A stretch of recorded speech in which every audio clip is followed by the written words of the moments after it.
Ladies and gentlemen, the greatest thing to come out of Australia since koala bears, the outstanding performer of the year, Cate Blanchett. Got the eye of the tiger, fire, dancing through the fire, 'cause I am a champion, and you're gonna hear me roar louder, louder than a lion, 'cause I am a champion, and you're gonna hear me roar.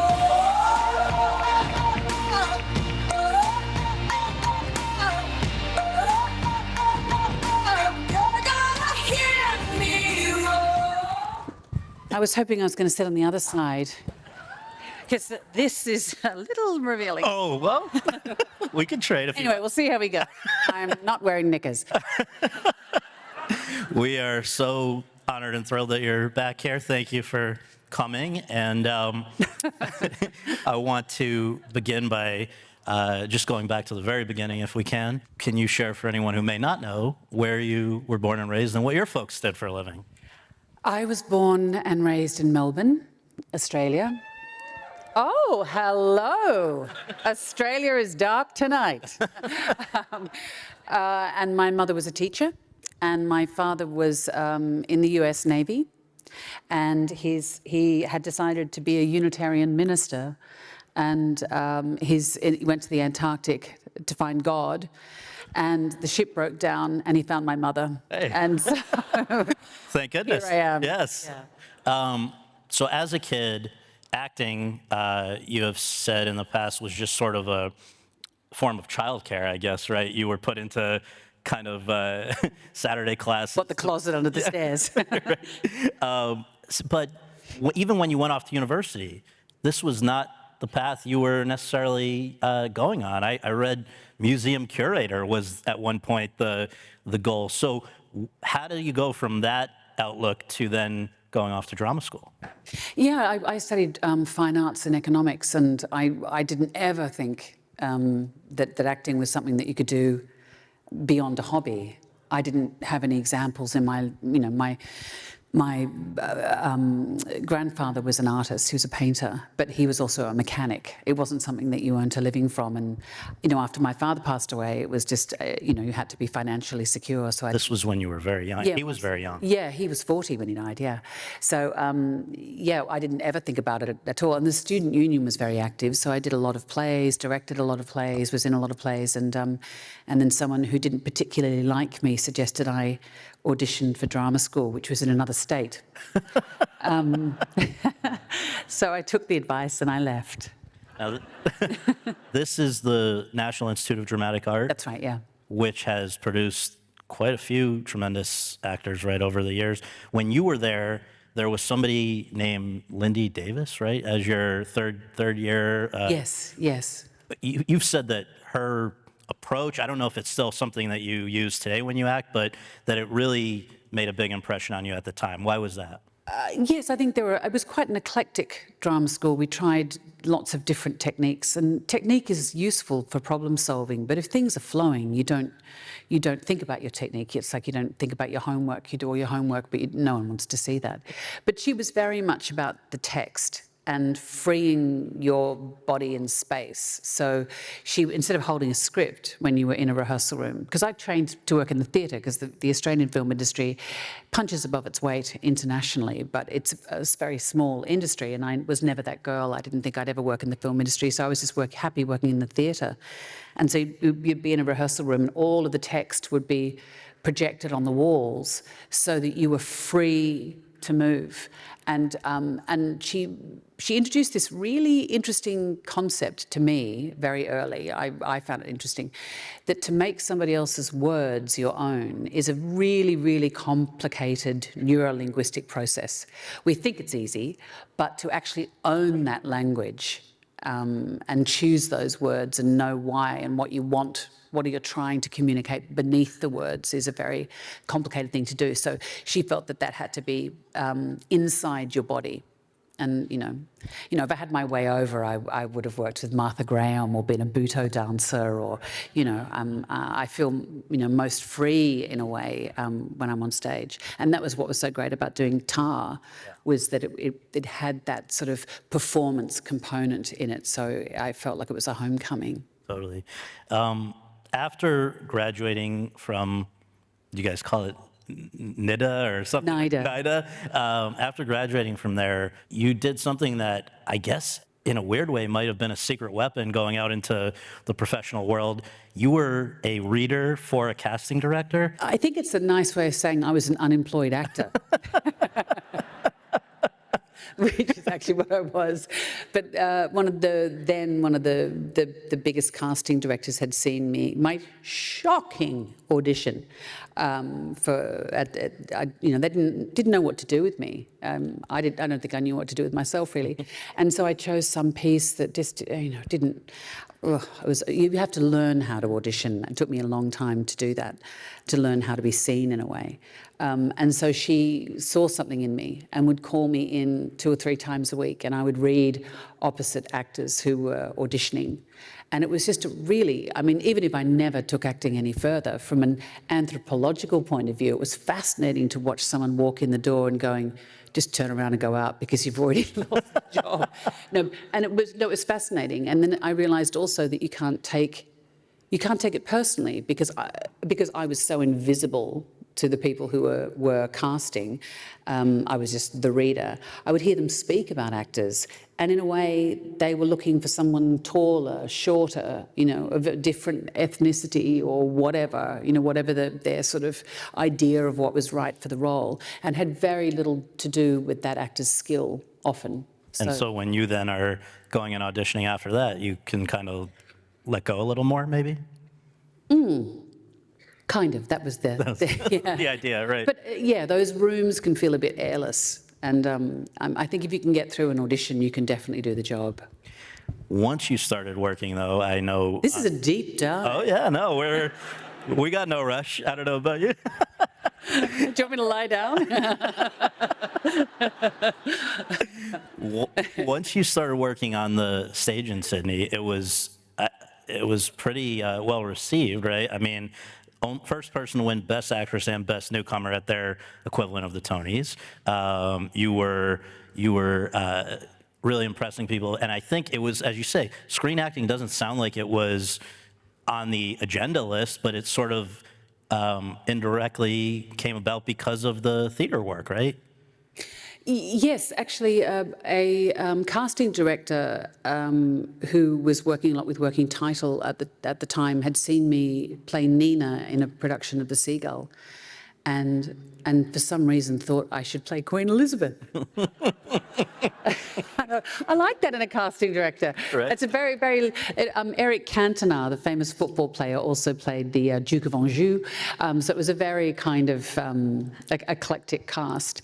But yes, so that it came out of... and Shekhar Kapoor, who directed it, said that he'd seen Gillian Armstrong had cast me as really fought for an Australian to play this Australian role, because at that particular point it wasn't guaranteed. For Oscar and Lucy. Yeah. And Fox Studios were starting in Australia, and so they got me cheap, and I got a 3-picture deal. Is that right? My agent's here tonight. So yeah, just Oscar and Lucinda, 97, Elizabeth, 98, and all of a sudden, first Oscar nomination, and people are saying, oh, we better, who's Kate Blanchett? We better pay attention, right? I know, it was literally like I didn't even know there was a festival in Venice.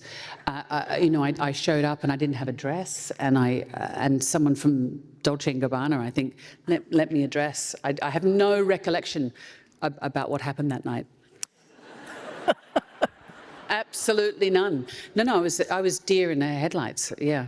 And I mean, I imagine it must have been fairly jarring when you're essentially like right in the deep end like that, and then in a good way, but I mean, like right after that it hasn't stopped. I mean, Talented Mr. Ripley was the next year for Eddie Minghella, and others that we're going to obviously come to, but I guess I just wonder, how did you acclimate, first of all, to now,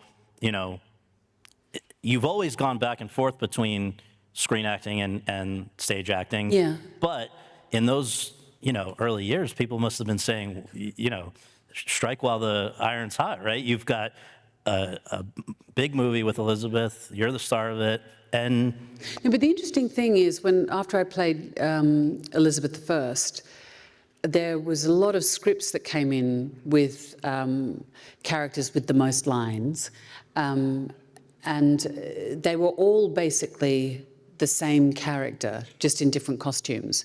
And so I realised very quickly that they were just wanting you to do what you'd done before, but they could just change the costume designer and the cinematographer. And so that's why I was so excited to work with Minghella on this little nugget of a role. That's where I met the wonderful late great Philip Seymour Hoffman. He and I both had small roles, and so we spent 3 months together. and the excitement, though, you're saying was that it was not a period costume. Yeah, but it wasn't anything to. It was worlds away from the character I'd played. Or I took a very small role in a film which I think about 2.5 people saw, called Pushing Tin, where I met John Cusack and Billy Bob and Angelina, and I played the wife of a air traffic controller. That was a scary film, working out how the air traffic controlling around the New York area actually works. Didn't fly for a while after that.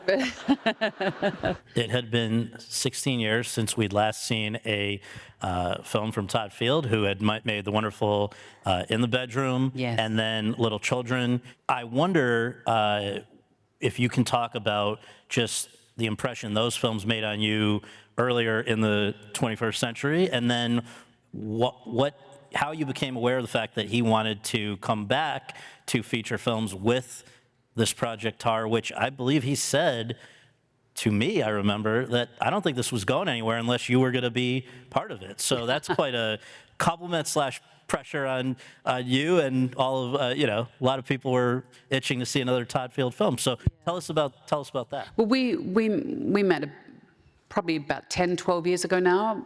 He was working with Joan Didion on a project, and for one reason or another that didn't happen, but the conversation that we had with one another was so engaged, and obviously I'd seen his films, and they're so deeply human that he just sort of, you could tell he was placing all of the actors and everyone just into a state of cohesive being. He creates an atmosphere and a world that you utterly fall into, and then he pulls the rug out from under you. But you never feel tricked by him, you just feel incredibly disconcerted by his filmmaking.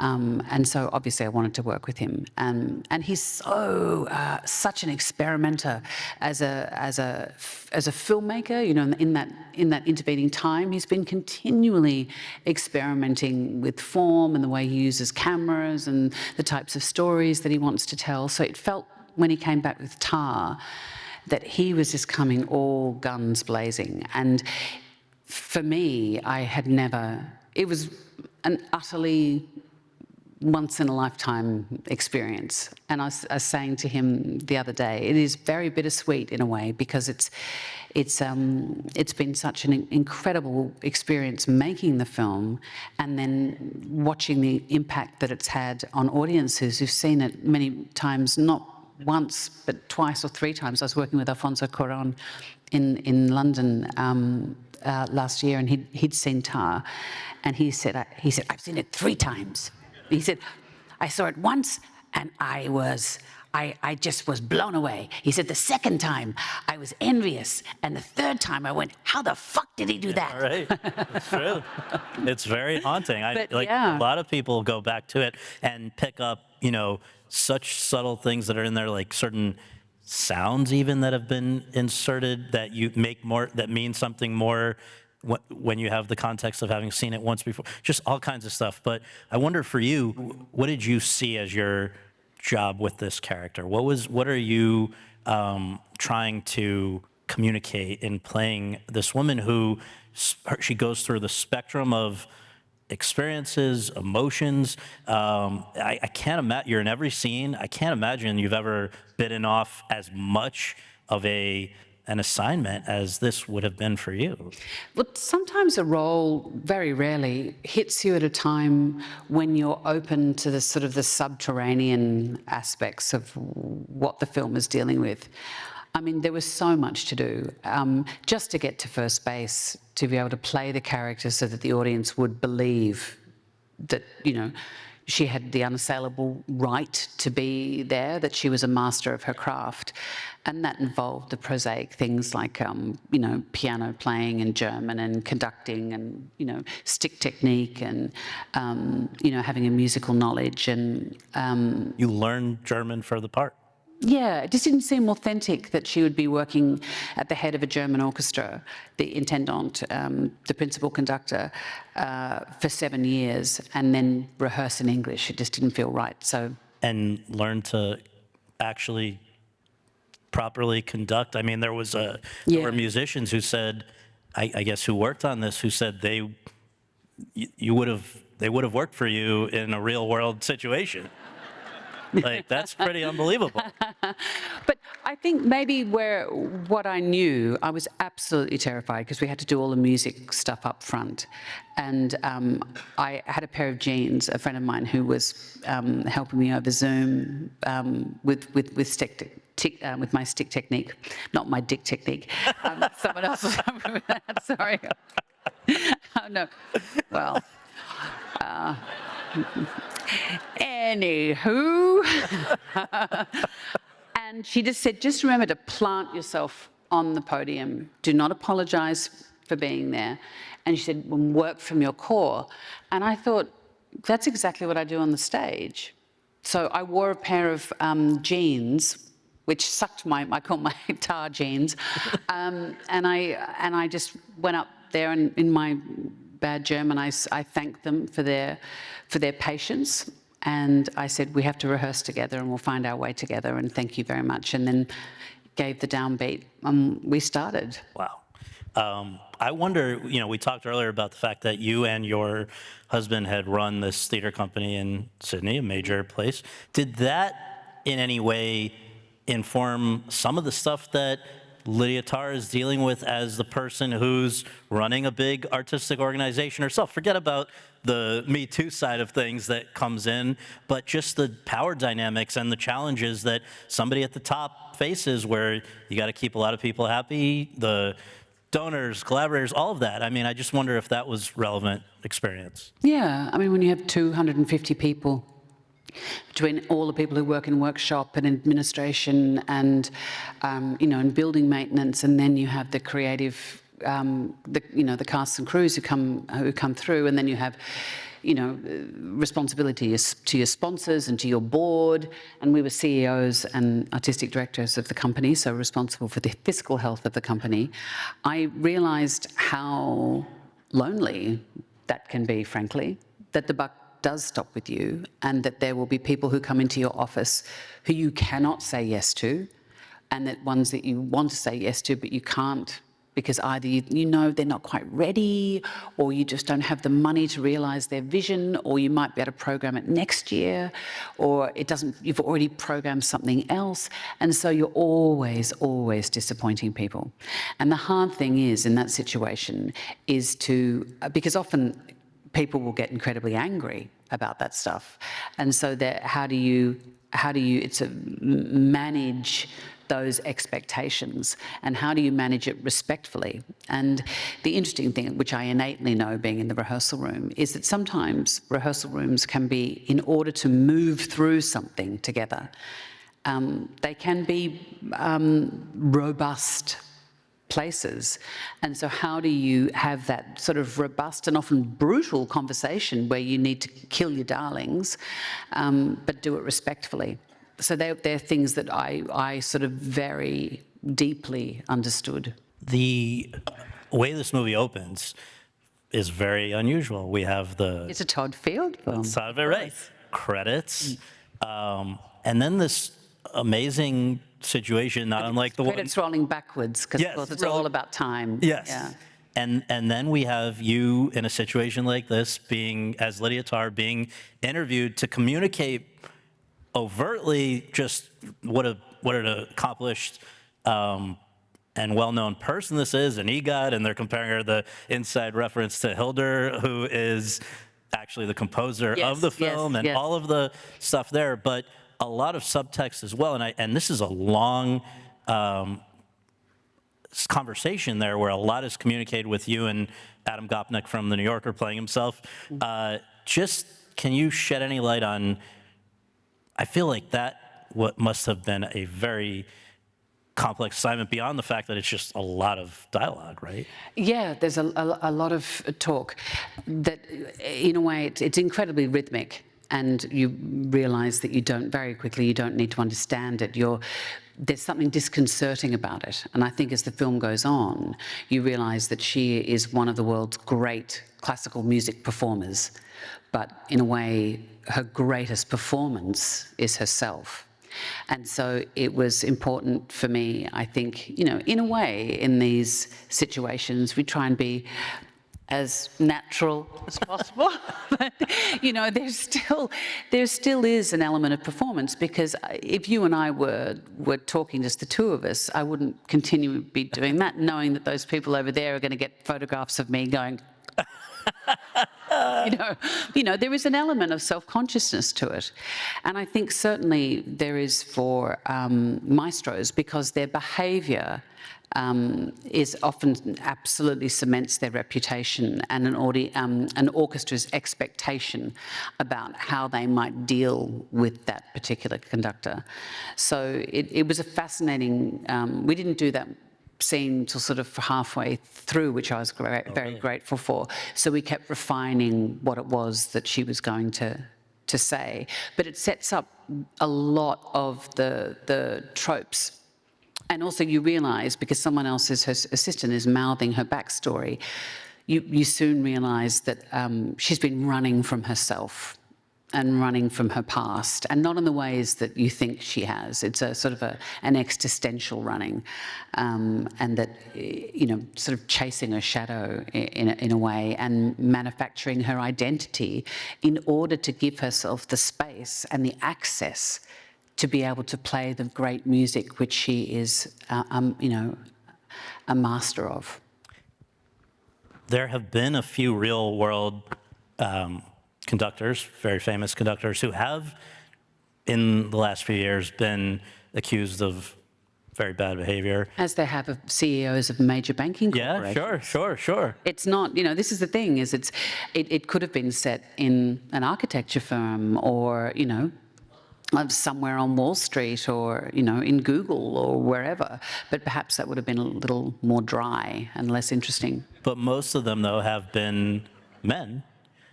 The idea of having basically subverting that, having a woman in a way in a world that outside of Tar is still extremely male dominated. I don't think there is to this day a female conductor running one of the, however you classify that, top echelon of orchestras, right? No, I mean, it is a fairy tale still. The wonderful Simone Young, my fellow country woman, she was the intendant of the Hamburg Opera and the State Opera and the orchestra there, but no, say for example the Berlin Philharmonic, there's never been a woman. So it's a fairy tale of sorts, absolutely. But this idea then of the woman being the one who's accused of essentially being a quote unquote, or what we come to see as like the bad man. Mm-hmm. Is there something that you and or Todd would like that to provoke in terms of the audience to think about things? Is it make it easier maybe for men to reflect on things when it's not? I guess I don't want to put any words in your mouth, but do you see what I'm saying? Like, is there a strategy to the idea of making people think about things differently by? Well, the film was about many things. Right. I mean, I thought a lot about her turning 50, her summiting her career, and as an artist, realizing that once you reach a peak, the only way creatively is you can't stay up there forever. If you're going to keep evolving as an artist, you have to have failure. And so, she self-immolates in a profound way, starts again, but, with a different access point to the music. Have they distributed it? Is there a way to watch, I guess, will they do a revival or something like that? How does somebody go back and recreate that? I think it probably, I don't know. You can't YouTube. I mean, I don't know where these things live. Yeah. I can find out. But it went to Sundance, so I don't know whether those things then exist on the Sundance channel. I'm Oh, not that could sure. be, yeah. Over the years, immediately after that, there's the all-female Ocean's 8. There's Where'd You Go, Bernadette? And then for the first time, which you brought up earlier, and I'm glad because we definitely need to talk about it, Phyllis Schlafly, this housewife who becomes the face of, anti-feminism, right, basically. You would be so happy right now of what's going on in Florida. Yeah. Opponent of the Equal Rights Act. This is Davi Waller's FX on Hulu limited series, Mrs. America. If you haven't seen it yet, you got to see it.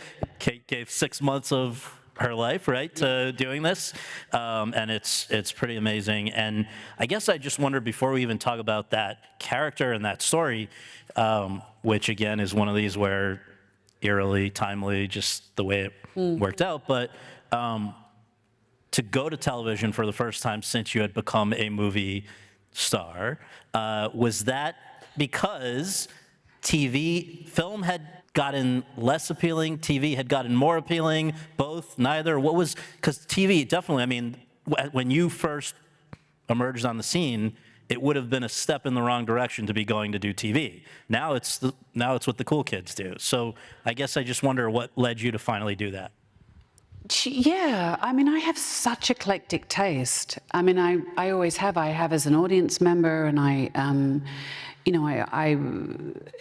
always am interested in talking to different audiences, and it felt that there was so much story, which is not always a reason to tell it all. Like, just because you're trying to adapt a very fat novel doesn't mean you need to make a very fat movie or a very fat television series. Sometimes it's page 37 that is the impetus, and therefore that's. But this felt like there were a lot of perspectives that needed to be seen. So it felt that the form for that to be seen in should be television. And like our production company, Dirty Films, that we did a show called Stateless, and it was about a particular case of a German-Australian woman who ended up on onshore detention because she'd lost her passport. And so we wanted to talk about offshore detention, but reverse engineer it. And we thought, if we make it as a movie, a very small amount of people will see it. Whereas if we make it for ABC television and then stream it through Netflix, a lot more people will see that story. So you work out maybe the best way to communicate with your audience, best way to make it as well. When you are playing somebody whose views are, I believe it's correct to say, quite different than your own, is that harder than playing somebody in the opposite situation, or is that fun? Like, what did you feel about portraying Phyllis Schlafly? Yes, I find it really tragic that it's not just in this country, but all over the world, that women are being divided from each other along political lines that are often drawn generationally by men. And I find that I wanted to find a way to somehow, not that one television series can do it, I'm in no way saying that it can, but in a very, in our small way, to try and reach across that divide, to find the points of connection. And so the main thing for me was that, and I suppose the dangerous thing, is to try and allow those characters all of them to be seen, warts and all, to find the points of, because, there's certain things that, human rights abuses are bad. We know that. But why do they keep happening? That's what we need to lean into. And so we need to understand the perpetrators of those abuses. Why do they do what they do? What were their childhoods like? How can we better understand them so we can prevent them in the future? Not that I also don't see that the television, film, works of literature are educative tools. I think that's what a broad education is for. They're works of inspiration and a point where people will start to ask interesting questions. But it's tricky. because you read some of her writing and you think, did you just say that? Because that actually doesn't make any sense. Right. We are going to also, I want to make sure that we talk about the films that you did 2 years ago, because this was quite a contrast. Guillermo del Toro's Nightmare Alley, a film noir in which you're basically a femme fatale, which I guess in a sense, yeah, I mean, it's great. And also, I guess you'd years earlier done maybe sort of a version of that with The Good German for Soderbergh, just a period, sort of, I don't know if you, yeah. but just that part, first of all, because it felt like a lot of people remarked upon, it's like you could have fit in that era when those were actually popularly being made, film noirs. And I guess just that challenge in the same year in which you then play, this is my words, not yours, but it seemed to me a variation of Mika Brzezinski in Don't Look Up, Adam McKay's very dark comedy about, basically a lot of stuff, including our lack of action with climate change, with global warming and all of that. So anyway, just to have those two in 1 year, very, very different kinds of movies, very different kinds of parts. Yeah, well, Nightmare Alley was done, my part was done right before the pandemic started. And then the movie kept being stopped, obviously. So they finally got to finish it. So it probably would have come out earlier. But Don't Look Up was done right in the middle of the pandemic, which was really strange. I have a small but delicious little role in it.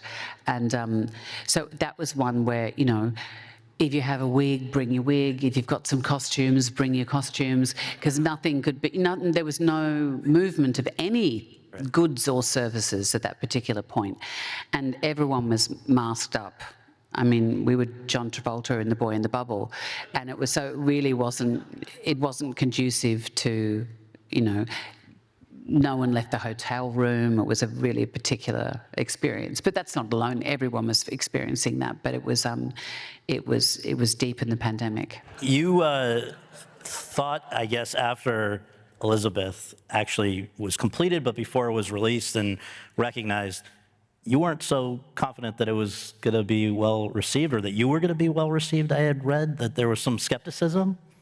Well, it was at that time when that sort of there was no such thing as a Bollywood West hybrid. I mean, if any of you have seen RRR, there's a lot of breakout films. And if any of you have been to India, the filmmaking, the way they string narratives together is so entirely different to how we are traditionally used to in the West. And it felt like it was such a strange endeavour. At the beginning of the process, Shekhar Kapur handed me a book with uncut pages from, 1750, but basically saying the sayings of Queen Elizabeth I. And so I think he left me to sort of deal with any historical accuracy that the film had. But I just felt like it was an act of hubris that Glenda Jackson and Judi Dench had played Queen Elizabeth. Flora Robson, who was I? A little girl from the colonies. So, but yes, so I think I was quite shocked at that it was so well received in Venice and then here in the States. So there's that. There's Sound of Mr. Ripley, and then there's the first of a number of these hiatuses that you've taken. Is hiatus the plural, or I think so.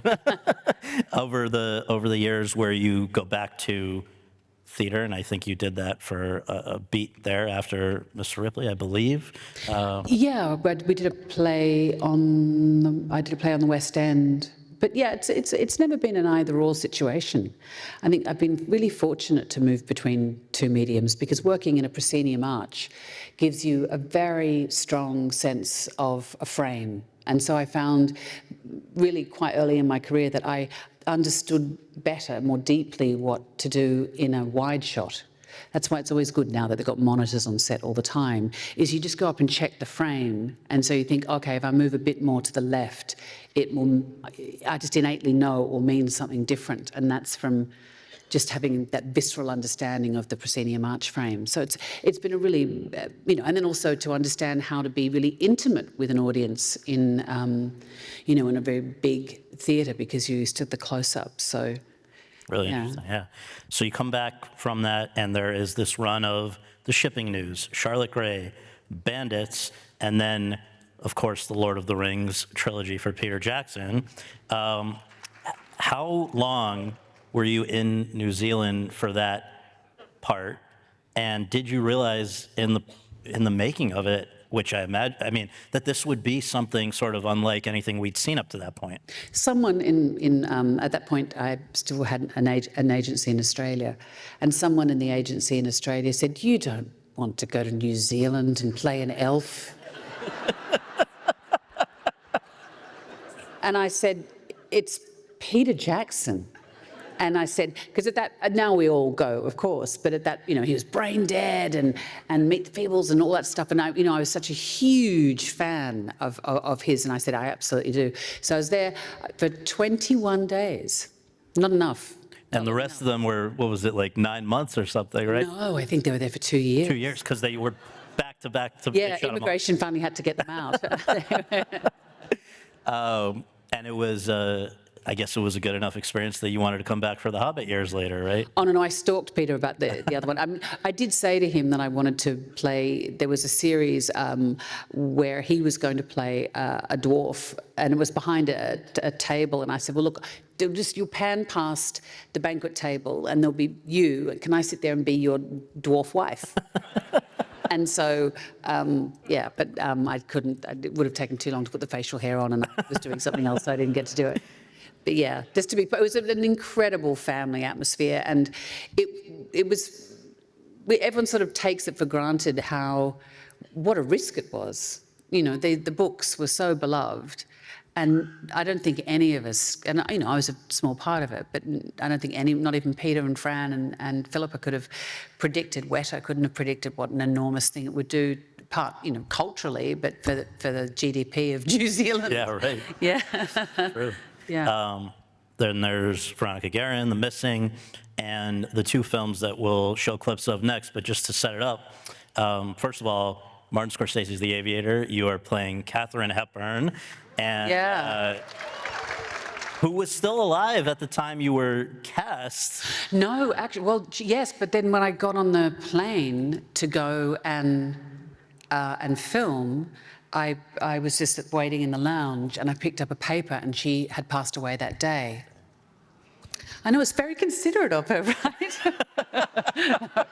No, but it was it just felt like some sort of omen. And I mean, it's always an incredible responsibility when you, or a daunting prospect. I mean, Anna de Armas has it with playing Munro, you know, anyone who takes, you know, that on. And when Michelle did it as well, Yeah. you know, I think that it's a huge responsibility playing someone who's so iconically known in the medium that you're presenting them. I think that's the challenge. Is it, I mean, it's got to be also, was it an immediate yes just because it's Scorsese, or do you have to say to yourself, okay, I'm a blonde Australian being asked to play whatever you would describe her accent as, brunette American, There are such things as wigs. So that okay, all right. No, I but wasn't mean, worried about that so much. I would think it's an intimidating assignment, though. Well, no, but I mean, but of course, I mean, I was doing The Missing, so I was riding out with Marlborough Men every day. You know, my first child was learning to walk in the snow outside Santa Fe, and it was one of the happiest times of my life, actually, working with Ron Howard and Tommy Lee Jones. It was I don't think a lot of people saw the film, but it was a really remarkable experience. And then I was told by my agent Hilda that Scorsese wanted to call, and I just had to sit down and I braced myself, and I knew was going to say yes to whatever he was going to ask me. I thought he was going to ask me to sort of come to some charity event or something. and he asked me to play Hepburn, and I went, yeah. Of course. But I did. I got the knee sweats. And actually, I did have a bit of a panic attack. Actually, we were living in London at the time, and we were out. We were out with our little ones, and all of a sudden, I'd never had a panic attack before. My field of vision went like this, and I just said to my husband, I've got to go home. And I think it was Really? I was so daunted by it. But Marty's so great. He got there and he said, you don't have to look like her. He said, you look great blonde. You know, she should have been a blonde. And so, and what he's doing is he's liberating you right there from having to do any sort of looky-likey version. And the great thing he does is that he screens, doesn't just hand you links to, but he screens films. And I was thinking, why is he, I was screening all these screwball comedies, and I realised the very, very first entrance that my character had, he wanted the character's energy to blow Howard Hughes' socks off. So he was asking me to approach the character with the energy that those films had. So he was directing without directing, which is great directing, right? Absolutely. And Oscar #1. So that was It's great. all about that. Oh, well, I mean, it's exciting. The other one that we'll look at in the next set of clips is Notes on a Scandal, which I imagine sometimes when you take on a role, it's because of the director, like Scorsese. Sometimes maybe is it the people you'll be acting opposite, in this case, Judi Dench. And Bill Nye. And Bill Nye, who's going to be If you haven't seen Living, yes. he is incredible, really incredible. In this case, just to remind folks, you're playing this teacher who has an inappropriate relationship with a student and then has this kind of older teacher who has a bit of an obsession with you, your character, played by Judi Dench. Is there anything that you, when you're with somebody like that who's been around forever and doing great work, do you just observe or do you ask questions? What's your, how do you learn from the great people you've worked with? She's fantastic. She's so wicked. I mean, I remember she wrote, she was telling me David Hare had written a wonderful, wonderful play. And of course, because it was wonderful, wonderful, at that particular point, the London critics decided they didn't like him, so they gave him a bad review. And she did a cross-stitch cushion for him that said, fuck 'em, fuck 'em, fuck 'em. So that's Judi. Yeah. And we were about to do a close-up, and she was standing here doing this with both her hands. And I thought, she lost it? What's she doing? And I said, Judi, what are you doing? She said, oh, darling. She said, takes all the veins away from your hands. And so I'm about to put my hands to my face, and I don't want them to look the age I am. And so...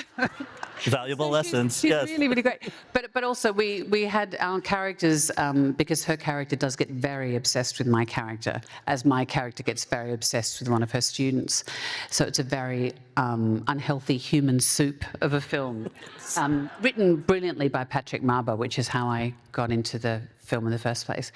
And we have a sort of a violent episode where Judi was actually looking like a Ninja Turtle. She had to have this back brace on because I had to slam Judi Dench into a dresser full of crockery.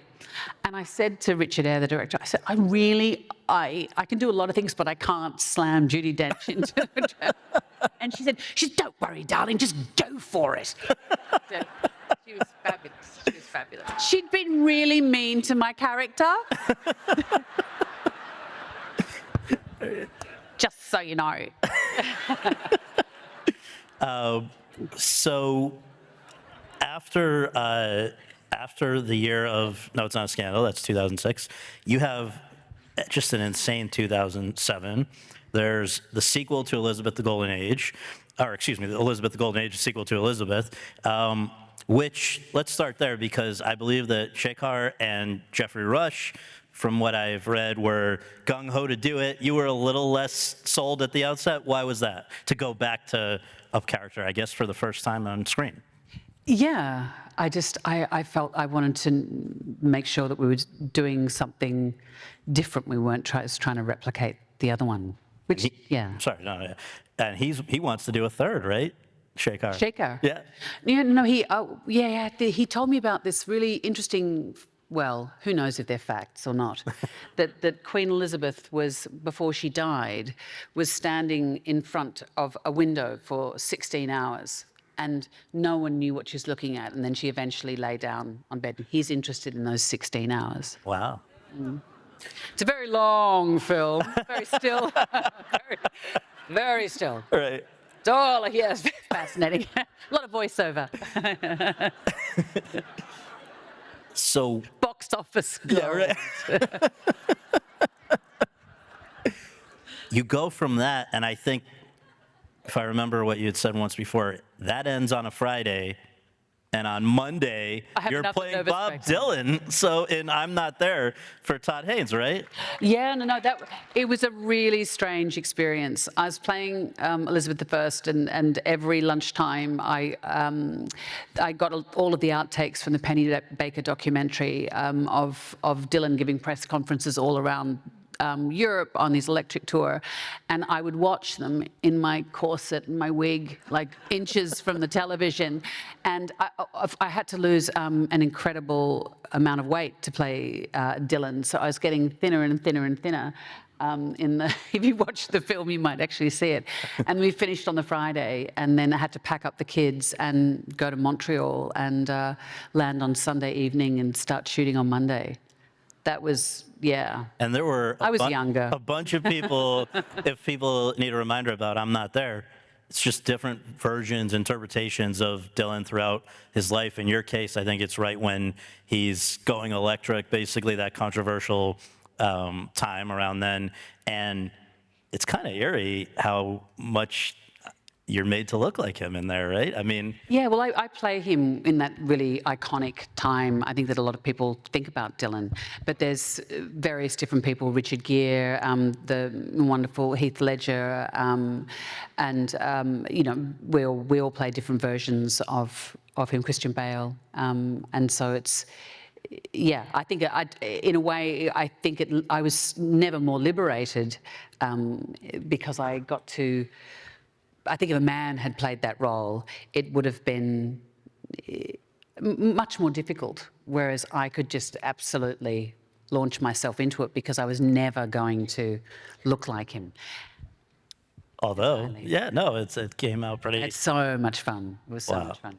So those two were 2007, and then 2008, David Fincher, The Curious Case of Benjamin Button, as Daisy, this woman in love with a backwards aging man. David Fincher is known for doing a gazillion takes. In this case, I imagine you're surrounded by, or people with dots on their face or whatever, with all the visual effects that were required to do this. How do you, I've heard people that say they absolutely hate the idea of, like, what do you want, I'm not clear what you want me to do differently with take 32 versus 31, or, you know, it can drive you nuts. Other people say they love it. It's figuring it out. Where did you land on that question? Well, I don't have a particular process. I think that comes into being depending on who you're working with and what you're working on. And I was in Whole Foods and I bumped into an actor who had worked with David Fincher, and he saw me and he said, "Are you about to work with David?" And I said, "Yeah," and he just burst into tears. And I went, "Oh, you poor thing," and thinking, no, but I loved it. I really loved it, and I love working with Brad, and the character and the Eric Roth's screenplay was so beautiful. It was really beautiful, but it was quite an interesting time because we were one of the first films to go back into after Hurricane Katrina. So it was very challenging. You know, the first Mardi Gras was back on, so it was a real privilege to be in New Orleans at that time. And you mentioned working with Brad Pitt. I had neglected to note, 2 years earlier, you guys had done Babel together. It was a Yes. smaller part, Yeah. but it was the whole catalyst for how one thing can ricochet and have effects all over the world. Just anything you might want to say about that one? That was Yeah, I mean, once again, I mean, that's another experience of I wanted to work with Inarritu, and I knew Brad was potentially doing it, so the three of us talked about it, and it's a really small role, but it sets up the rest of the drama, which sort of cascades from this particular event, and so it wasn't the size of the role that drew me. It was just being part of the vision of that film. Totally. So this is where I think the most marked hiatus came after Benjamin Button, right? There's like 5 years when you're not on the big screen, with the exception of the Hobbit 8 days or whatever you said it was, you were not just sleeping in. You were very busy during those years. Can you talk about what you and your husband were up to and how that may have enabled you to do the thing that brought you back, which was, I believe, Blue Jasmine? Oh, yeah. Well, we had our third child, and so that's a big one. And then we were asked to go back and run the Sydney Theatre Company, which is the largest of the state theatre companies. And it was where I got my first job. My very first job out of drama school was understudying another actress for a production of Carol Churchill's Top Girls. And so to go back and run the company with my husband, who's actually offered the job, and he said, why don't we do it together, was some of the most, it was a life-changing decision. So we were feeling pulled back to Australia, which is a very magnetic country anyway. And one of the first things we programmed, the very first year, we programmed a play which Steven Soderbergh directed based on the Casey Anthony story, which he called Top Mum. And then Liv Ullmann came to direct a production of Streetcar. With you as Blanche. Yeah. And there is some connective tissue maybe between Blanche and Jasmine, who has a breakdown of her own in Blue Jasmine, which was the one that you came back for. Is that fair to say?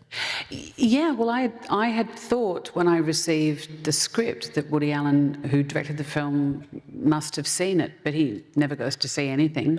And so, no, he hadn't, apparently. And he wouldn't talk about Streetcar at all, even though the parallels to me were very obvious. But what was so great, because we were going to take the play to Broadway, but, you can't say, because it was such a success. We had such a wonderful tour. But, my hair was falling out. I was exhausted. I had 3 children. We had a day job and a big responsibility in Australia, so we couldn't do it. So to be able to revisit an echo of that role that was sort of so viscerally inside me was really exciting. And I would imagine, does it bother you at all that when you do great work on the stage, it's, for a relatively small number of people, they are lucky enough to see it, but then it's sort of gone right here, but you do it on screen, it's there forever. Is there something does that faze you at all that, at least to preserve, I know it's not the same thing as Streetcar, but I don't know, must be. I don't think a lot about legacy. I think, those of you who have seen or might see Tar, the character's very obsessed with legacy. And I think it's a way of sidestepping the experience of living your life. And so I don't think about those things. I really, I love, part of what, I love about the theatre, but centrally love about the theatre, is the very direct relationship that you have with an audience and the way that audience absolutely impacts on the way the evening will unfold. Of course, the architecture's the same, but the mood, the atmosphere, the texture of a moment changes because of all of you people in the seats. It's not a passive experience. And so it is my first love, for sure. Just because I suspect this may be in the clip that we're going to see from Blue Jasmine, can I ask you to just talk about, the breakdown of this character had to be really, I think, calibrated. It's a tricky, I'm not an actor, I would imagine from looking at it, not an easy thing to do. How did you approach that in particular? Yeah, well, it was a while ago. I'm not sure which piece you're going to play, but she's somebody who's just holding on in a way that living in a deluded state becomes the safest place to be, because the present and the past are so absolutely painful. And you realise that it's when you've had something, when you lose it, you've experienced this massive void, and she hasn't got enough self-reserve to fill that void.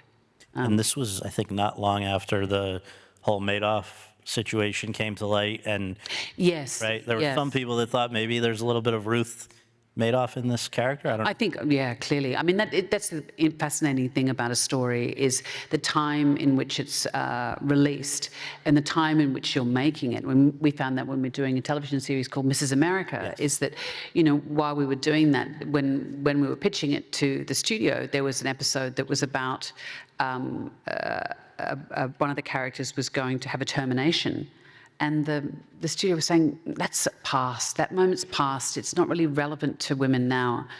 And then the fetal heartbeat ruling came in, and you realise that all of these things were starting to be eroded. So it really does, even though it's set back in time, it absolutely influences the texture of how you play something. So yes, that story did loom large for us, yeah. Oscar number 2. I know it doesn't matter to you. I know. No, not that it doesn't matter at all, but you don't, all you can see are the pitfalls into which you can fall as an actor, and then you try and find an audience. That's the next hurdle. Sure.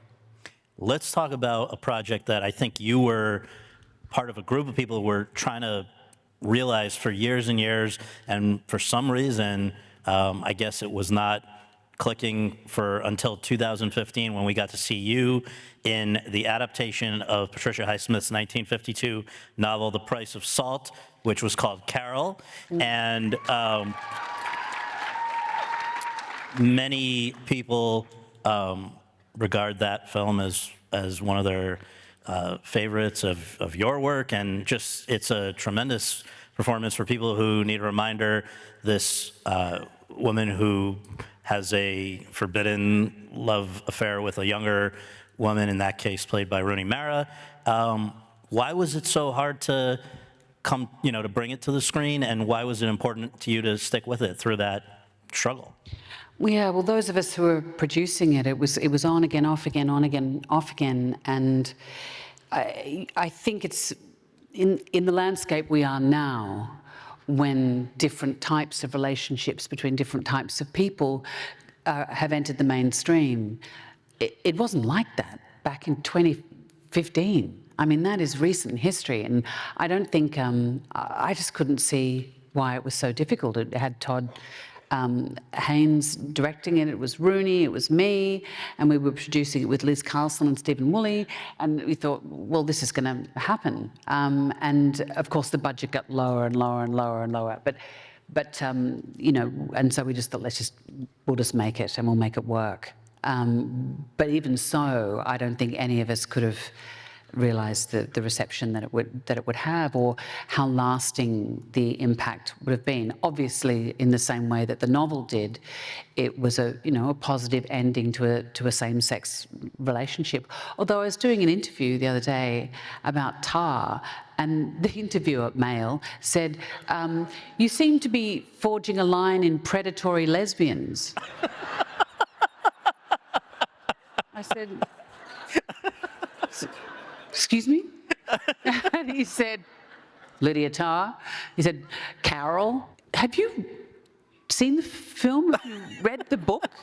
I didn't know what to say. Yeah, that's a it's tough one. it's such a reductive way to look at that story and that beautiful, beautiful film. The way it ends is kind of haunting, and I wonder, absolutely, yeah. Would you mind reminding folks just that final closing bit about the film and what you interpret it to mean? I think people really wonder about these characters. They felt very sort of invested in them. It's a lesson in ambiguity. I mean, Phyllis Nage, who wrote the screenplay, really beautiful screenplay. It has this open, which I don't want to spoil it for those of you who haven't seen the film, who might see it, where Rooney's character Therese returns to try and find Carol, but they just see one another across a crowded room, and it has to be. We knew it had to be incredibly full of possibility. And I think there had been a scene after that which was more descriptive about what would happen next. But I think it meant that it meant that the road wasn't going to be easy, but it was open. There was but it was an acting lesson in ambiguity. That's great. And second time with Todd Haynes, and I guess I should ask you, because here's a guy who has, from the ones you've made with him, Far From Heaven, we could go on and on about, he seems to, I don't want to say draw out of actresses because they're the ones that are equal partner, at least equal partners in it, but like, what is it about the way he works with actresses where so often they do such great work for him? He comes with these incredible mood boards and sort of almost like a soundtrack for your character, so you get into the mood of how he might shoot you. And so he's very generous with including you into that world. So he was interested in the photography of Sol Leiter and my brain's gone, but there's a wonderful female photographer who was actually a babysitter, and I think there was a Vivian Meyer, I think it's her name. Yeah, and she would photograph. There were sort of strange self-portraits where she'd photograph herself in shop windows, and you'd catch part of her in a mirror or something. But and so you were really invited into the texture and how you were going to be looked at, which is useful because then you can absorb that and forget about it and just play the scenes. But he's a really wonderful. And he's also, in a way, it still feels as kind of fluid as a student film. You know, I'd seen years ago, I'd seen his student film when he was at NYU called Superstar, which was the Karen Carpenter story done with Barbie dolls. Underground, right? Unbelievable. Watching this Barbie doll with her mother yelling at her, vomiting into the toilet. It was heartbreaking. It was really, only he could have done that. It was really incredible. Speaking of student film, like I think going back to wherever it was, NYU, I forget where, but he and Christine Vachon since then through now.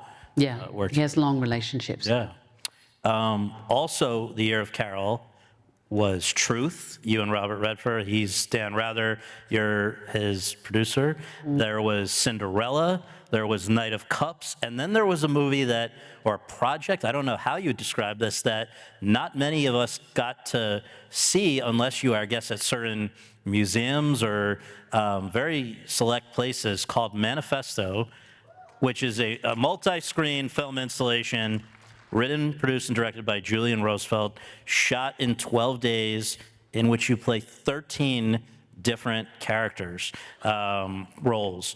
Can you tell us a little bit about that? Because that's going to be one of the clips we see in a moment. Oh, yeah. That I actually went to Sundance in a linear form, but we did it as a multi-channel work. It showed at the Armory in New York, and I think it was here at LACMA as well, but it was so there were 13 different screens, and each character was saying as a monologue an artist manifesto. And of course, artist manifestos, you know, whether it's the, you know, the futurists or the Dadaists or the, you know, the surrealists or whoever, they assert their difference in such a passionate way, and how they want to destroy the artistic movement that has come before them.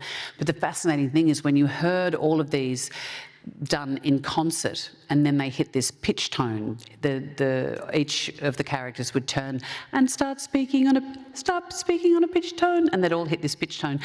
All of these assertions of individuality all sounded exactly the same, which was a really fascinating thing to be in the middle of.